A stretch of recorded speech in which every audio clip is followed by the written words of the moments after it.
கூலி படத்திற்கு பிறகு லோகேஷ் கனகராஜ் சோசியல் மீடியாவில் பெரிதாக தலை காட்டாமல் இருந்த நிலையில் இன்று அவர் செய்தியாளர்களை சந்தித்து தன்னை பற்றிய பல தகவல்களையும் பேசியிருந்தார். அப்போது ஜனநாயகன் படத்தில் தான் நடித்தது மற்றும் அந்த படத்தில் சென்சார் பிரச்சனை குறித்த கேள்விகளுக்கும் விளக்கம் கொடுத்திருக்கிறார். ஒரு காலகட்டத்தில் தமிழ் சினிமா ரசிகர்கள் ஹீரோவுக்காக படம் பார்க்க செல்வார்கள். ஆனால் தற்போது அது மாறி இயக்குநர்களுக்காகவும் படம் பார்க்க செல்லும் காலம் உருவாகிவிட்டது. இந்த படம் லோகேஷ் கனகராஜ் படமா என்று கேட்கும் நிலைக்கு சென்றார் லோகேஷ். கைதி, மாஸ்டர், விக்ரம் ஆகிய திரைப்படங்கள் அவரை ஒரு சாதாரண இயக்குநராக இல்லாமல் இளைஞர்களின் கொண்டாட்ட இயக்குநராக மாற்றியது.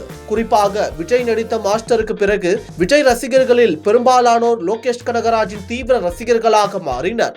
அதோடு அவர் உருவாக்கிய LCU என்ற கருத்து ரசிகர்களிடையே பெரும் வரவேற்பை பெற்றது. இந்த ஹைப் உச்சத்தில் இருந்தபோது லோகேஷ் இயக்கிய லியோ மற்றும் கூலி திரைப்படங்கள் வெளியாகின. ஆனால் இந்த இரண்டு படங்களும் எதிர்பார்த்த அளவிற்கு ரசிகர்களை முழுமையாக திருப்திப்படுத்தவில்லை. கலவையான விமர்சனங்கள் எழுந்தன. குறிப்பாக கதை அமைப்பு, படத்தின் நீளம், திரைக்கதை தொடர்பான குறைகள் குறித்து விமர்சனங்கள் முன்வைக்கப்பட்டன. இந்த விமர்சனங்களை லோகேஷ் கனகராஜ் மறைக்காமலும் மறுக்காமலும் வெளிப்படையாக அதனை பற்றி பேசியிருந்தது பலரின் கவனத்தை ஈர்த்தது. இந்த சூழ்நிலையில் இன்று நடைபெற்ற ஒரு செய்தியாளர் சந்திப்பில் லோகேஷ் கனகராஜ் கலந்து கொண்டார். அப்போது அவரிடம் சமீப காலமாக பேசப்பட்டு வரும் ஜனநாயகன் மற்றும் கூலி படங்கள் தொடர்பான பல கேள்விகள் முன்வைக்கப்பட்டன. அதில் ஜனநாயகன் படத்தில் நீங்கள் நடித்திருக்கிறீர்களா? அந்த படம் சென்சார் பிரச்சனையில் சிக்கி இருப்பதாக தகவல்கள் வருகின்றன. அதை பற்றி உங்கள் கருத்து என்ன என்ற கேள்வி எழுப்பப்பட்டது.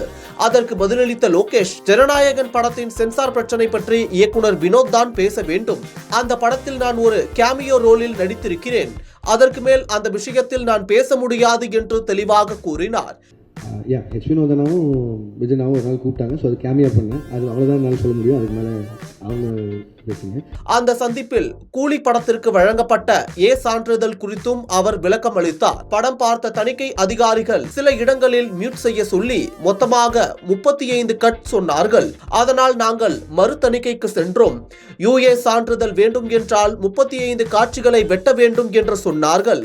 35 காட்சிகளை வெட்டினால் படத்தில் ஒன்றுமே இருக்காது. அதனால்தான் சான்றிதழை ஏற்றுக்கொண்டோம் என்று லோகேஷ் விளக்கம் அளித்துள்ளார். மேலும் சான்றிதழ் வாங்க வேண்டும் என்ற எண்ணம் எனக்கு எப்போதுமே இல்லை.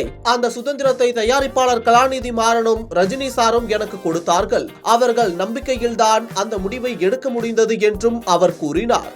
அண்ட் ரிகார்டிங் சென்சார் போர்ட், நான் கூலி சொல்லணும்னா அதுக்கும் நிறைய விமர்சனம் இல்லை. ஏன் ரஜினி சார் சர்டிஃபிகேட் அப்படின்னு சர்டிஃபிகேட் வாங்கணும்னு போல எனக்கு என்ன ஆச்சுன்னா, சென்சார் போர்டில் ஃபர்ஸ்ட் சென்சார் பண்ணி முடிச்சோன்னே தி அட்வைஸ் வித் 35 கட் சொன்னாங்க. அப்புறம் ஒரு 9 மியூட்ஸ் இருந்தது. மியூட்ஸ் கூட ஓகே, எனக்கு பிரச்சனை இல்லைன்னு சொல்லிட்டேன். பட் 35 கட்டுங்கிறது என்னால் அன்றைக்கி ஏற்றுக்க முடியல. இப்போ படம் ரிலீஸ் ஆனதுக்கப்புறம் ஆல்ரெடி நிறைய இடங்கள் புரியலன்னு சொல்கிறாங்க. மேபி அது I take the blame.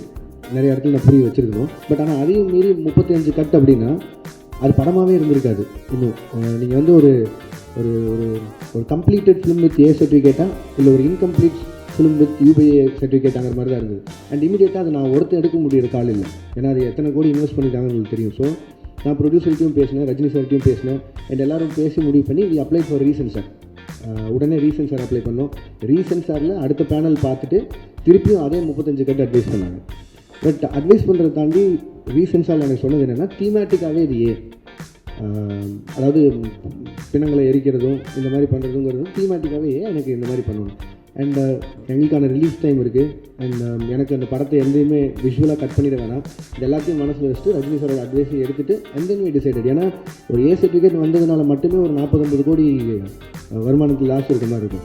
But ஆனால் அது சன் பிக்சர்ஸ் எனக்கு கொடுத்த ஃப்ரீடம், ரஜினி சார் எனக்கு கொடுத்த ஃப்ரீடம், லோகேஷ் உங்கள் காலாக இருக்கட்டும், உங்களுக்கு என்ன தோணுதோ பண்ணுங்க.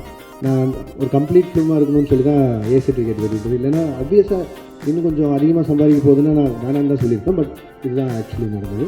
அண்ட் ரிகார்டிங் இந்த பேச்சுகள் லோகேஷ் கனகராஜ் மீது மீண்டும் கவனத்தை திருப்பியுள்ளது. குறிப்பாக சான்றிதழ் வேண்டும் என்று எடுத்த படம் இல்லை என்றும் ஜனநாயகன் படத்தில் கேமியோ என்ற அவரது பதில் சமூக வலைதளங்களில் பேசும் பொருளாக மாறியுள்ளது.